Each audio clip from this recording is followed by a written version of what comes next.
to Andy Keeney for his Andy's Oxen. Andy, welcome. Thanks, Jim. Hold on just a minute and I'll go on my share screen.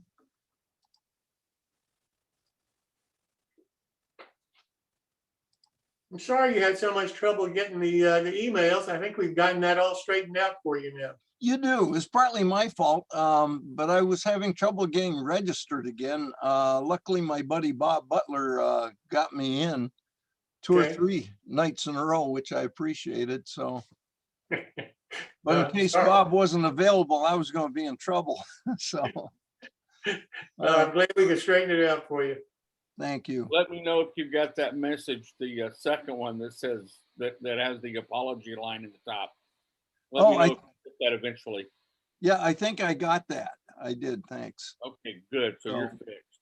Yep, I'm all set. Thank you. Can everybody see my blank screen here? Yep. Yes. Okay, yes. Good. All right. So what we're talking about tonight is positions on the railroad, things to think about as you're designing, building your railroad, or thinking about operations. Manning your railroad with the people you need, and I don't mean like Jim and Bob and Fred, but I mean yardmaster, train crews, station agents, things like that. So we're going to go through these, not really in depth, but just for you to think about, and things you think might be worthwhile. Then you can go ahead and look into it a little bit more and see how you'd use them. In this picture here, somebody's in trouble. We got the big wig coming right at the camera, and there's probably somebody's going to get walking papers because he's on the railroad. Dan Thorne, our own Dan Thorne. That's Bob Butler. He's here also. And I'm going to say Bob comes up from Sandusky regularly to operate with us up here in Lansing, which we really enjoy. Bob and I have become very good friends over the years. So I will take you on through this. And let's start here. Who will you need? And again, who isn't, Fred and Bob and all that? Who is the kinds of positions you're going to need? Just take this picture here, this image. You've got a yard. So you probably want to consider a yard master. It looks like a fairly busy yard. So he might need an assistant or a yard crew. You've got a couple of engines sitting there. So you have probably a train going to be leaving. With all the cars there, probably more than one. And some of these trains could be doing local work, local switching. So you're talking about multiple crews. And since they're doing local switching and industrial switching and such, is that a crew of one or a crew of two? An engineer alone or an engineer conductor? You've got a station here. You've got train order signal in front of the station, which means you should have a station operator inside there, and he communicates with the dispatcher, and he's the go-between the dispatcher and the train crews. So they work the signals. You get a red, train stops there. The operator gets information from the dispatcher and passes it on to the train crew. So you can see there's quite a few different positions you can create if you want, if that'll work for your railroad. Okay, so depending on your railroad, what type of operation you have, the size of the railroad, the amount of personnel you're going to want to have, you may want some of these key positions. It is strictly up to you. I find that they add to the realism of operations, and a larger crew for me is great. We have a good group of people and we have a good time. There's only a few of these that are really mandatory, and I'd say really the only mandatory one would be the train crews. After that, it's what you would like to add. So let's talk about first mainline trains. Do you need a conductor on the mainline train? Oh, there's probably times you could. Say you have a new guy or a new gal, and they're going to learn the railroad. You might want to run them as the engineer and have a qualified guy as a conductor. helping them get across the railroad, show them what they have to look out for and such. But normally, I would say mainline trains, you don't need a crew of two. The other thing is if you got a bunch of crew sitting in the break room waiting for trains, sometimes you can send them both out together, and then if a train comes up, pull one of those crews off the train. If they'd like to be doing something rather than drinking coffee and eating snacks and that kind of stuff. Engineers and conductor work good together if it's a switching job. It's nice for the conductor to be able to handle all the paperwork, and the engineer just runs the engine. He takes signals from the conductor and works as a team. It can be a lot of fun. And here, Jim Brewer is operating by himself, just as an engineer. And you can see he's got his work cut out for him. He's got the paperwork in his hand. He's got the throttle. He's got the engine in the middle of all his freight cars. And he's got a fairly busy complex down there that he's switching out. So you see how a conductor would be kind of a nice addition for him. And he could just concentrate on what he has to do, which would be running the engine or following the paperwork so the cars are all put in their correct place. Yardmaster basically owns the yard. And when we're talking about these positions, I will note a little bit about a prototype, but we're talking about model railroading and how you would use them. So the yardmaster is in charge of the yard. He's the one that decides what tracks he wants what cars on, what tracks the trains will be built on. If you deliver cars to the yard setting off from a mainline train or something, he'll tell you where to put the cars. You don't enter his yard until he gives you clearance and tells you what track to go on. So he's pretty much in charge of that. He can also take the job of hostler, which kind of moves cars around, or I'm sorry, engines around and prepares them for the crews. If he's not too busy, he can do that. He can also have additional people helping him if he's got a busy yard. Cedar Hill Yard here is quite busy. It runs several trains out of here, locals, and then they also have mainline trains making set-offs and pickups from both directions. So that is a busy place. Yard crews are assigned to a yard to work under the yard master. He will give them their assignments, tell them what to do, and they'll go out, they'll classify cars or build trains. You can see Jim Brewer here is looking for a car, and he's probably been classifying trains at this end. And then down the way, Ron and Craig are working together. Probably one of them is the yard master, since they got a clipboard down there. And you can see Mr. Thorne is down there. Looks like someone else is in trouble. Okay, hostler. I don't have a hostler yet, but I will, because you can see it's kind of a busy engine facility. And there's a diesel facility on the other side. You can see the backside in the upper right corner is the diesel house. That's a job that can be pretty busy and can be fun.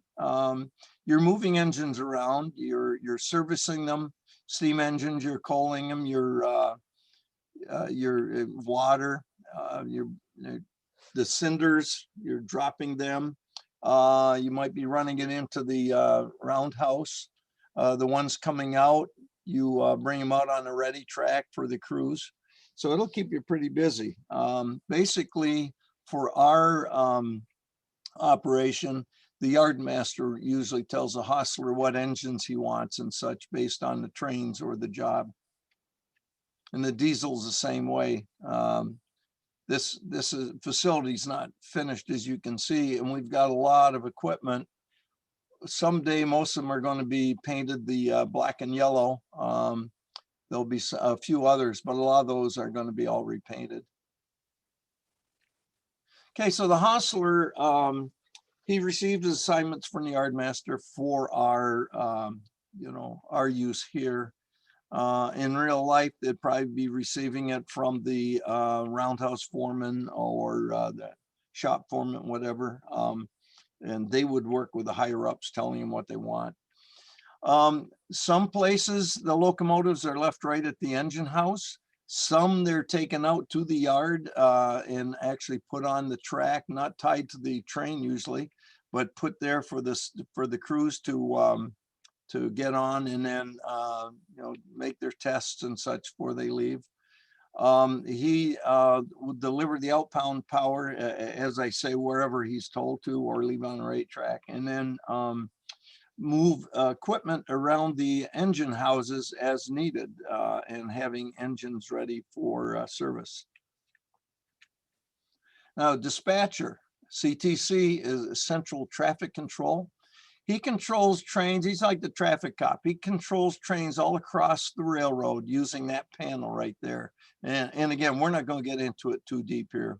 This is basically the dispatcher is in control of all the trains on the railroad. You don't get on the main line till he's approved it, till he's cleared you, and you follow his directions across the railroad. And that would be through signaling. The next dispatcher here, timetable and train orders, is an older way of controlling trains. Basically, they haven't done this, and I'm not sure when they quit. When I was working on the railroad in the early 70s, we were still doing it on the C&O in Michigan. So the dispatcher uses train orders to give to the crews their instructions of getting across the railroad. And you can see the panel on the left there with the little green lights. He has control of all the train order stations across the railroad. He will flip a red or give a red to a train he wants to hand up orders to or hoop orders to. And the train, when it gets to that location, he'll have a red signal.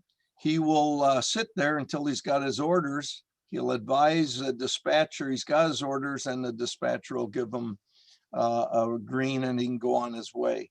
The dispatcher also has the train sheet here, and he has to track the trains across the railroad by times at location and such.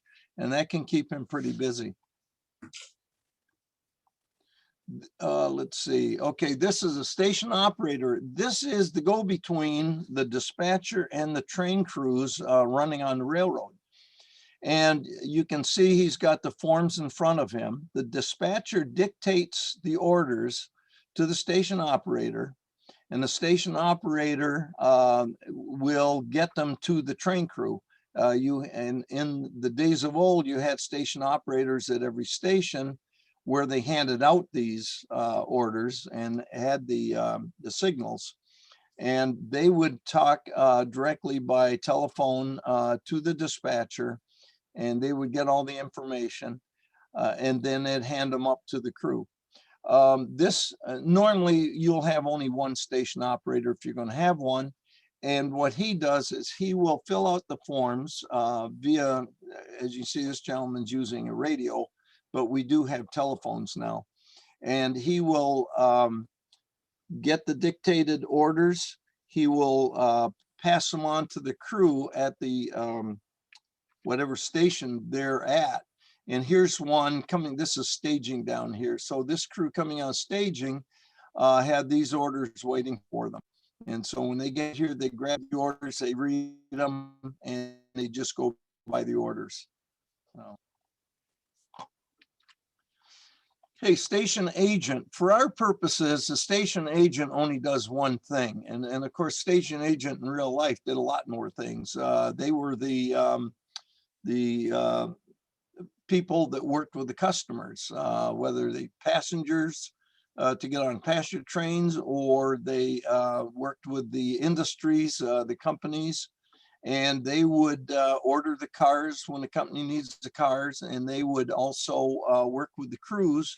When the switch crew came to town to switch, they would give them a list of paperwork of what they had to do. If they weren't there when the crew got there, they'd usually be hanging up or in a box or something, and the crew would get the orders and then they'd go to work. So here, I'd used this before, you probably remember it. Here, just say it's a location where the agent has gone out, talked to the customers or called them by telephone and found out what they needed, whether cars to be picked up, cars to be delivered. And you can see they're coded.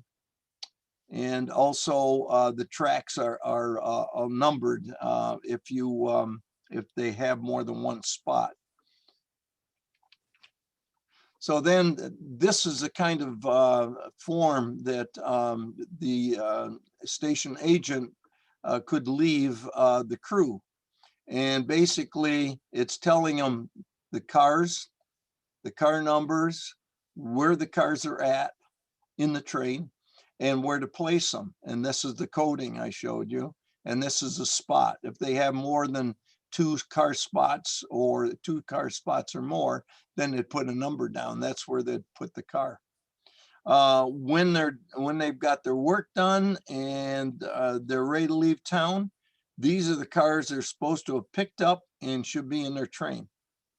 And a third one would be if there are cars sitting at the industries or near the industries, but not yet delivered. They would be called off spot, and they could be sitting on the siding nearby, and they could have their own list of those. And it would be to pick it up from the off spot and deliver it to the company, just like this with this coding. So considerations. Your railroad's type of operation, size, and traffic density, all that's going to determine what positions you may want to use and how you could use them. Most model railroads will not require a majority of these positions, and there'll be a fair amount of them, the very minor amount of positions other than the crews, the train crews. On smaller or less congested railroads, you might be able to give more than one of these positions to an individual if they're qualified. As the yard master could also be the hostler. He could also do a couple other jobs, possibly if it was a very small yard. He could go out and switch at times when it's quiet. So you've got a lot of variation here that you can use. But I can tell you it's a lot of fun. My guys really enjoy taking some of these spots. And the nice thing is you can have them work in these spots long enough to really learn them and then teach other people how to do it so they can get qualified in a lot of different positions. And it really gives them an idea of what the railroad's all about and how it works. You have a guy sitting in the dispatcher's office with a dispatcher. He comes out of there with a completely different idea of what it takes to get that train across the railroad. Because before he goes sits with that guy, he has no idea what he's doing. He just gets a piece of paper and says, go. So he can really appreciate what the dispatcher does. And one of the other things is we have to report the trains at each location so the dispatcher can mark them down on his sheet. And a lot of guys are very, what do you want to say? They're not dependable on reporting, me being one, but I chalk that up because I'm usually making coffee. I don't get to run many trains. But when you see what the dispatcher goes through because he doesn't know where a train is at because they didn't report a location. And that is something that your station operator does. Every time a train goes through, he reports that train, but the crew has to do that since there's really no operator there. But the crews can appreciate what the dispatcher goes through. And I think overall or over time, it makes everybody better operators, and the crews learn to run a lot smoother, with a lot less problems. That's basically it. Yep, that's it. So if you have any questions, please feel free. With the hostler position, since it usually with steam locomotives, it usually takes a lot of time to get them up and running. Wouldn't that something have to be sort of like predetermined to like the day before? You're probably correct, because they've got to work the fires and all that. And I'm no expert when it comes to steam locomotives, but I would think most of these railroads, there's very few extra jobs that pop up that they can't handle. They're not kind of ready for. And the other regular jobs, they know ahead of time what engines they're going to use. And the roundhouse crews, including the hostler, they would have all that equipment ready to go, I'm sure. I suppose they probably have backups too. Say a crew redlines an engine and they have to get them another one. It's not like cranking the diesel up and giving it to them. So I agree with you. They'd have to be ahead of the game and have a schedule. From what I've heard, they end up working all night. Oh yeah, 24 hours a day. Yeah, that's right. They're working overnight to get the engine for the next morning, because you don't want to have it sit there burning up fuel for 12 or 14 hours. You want it ready when it's needed, not Sure. hours.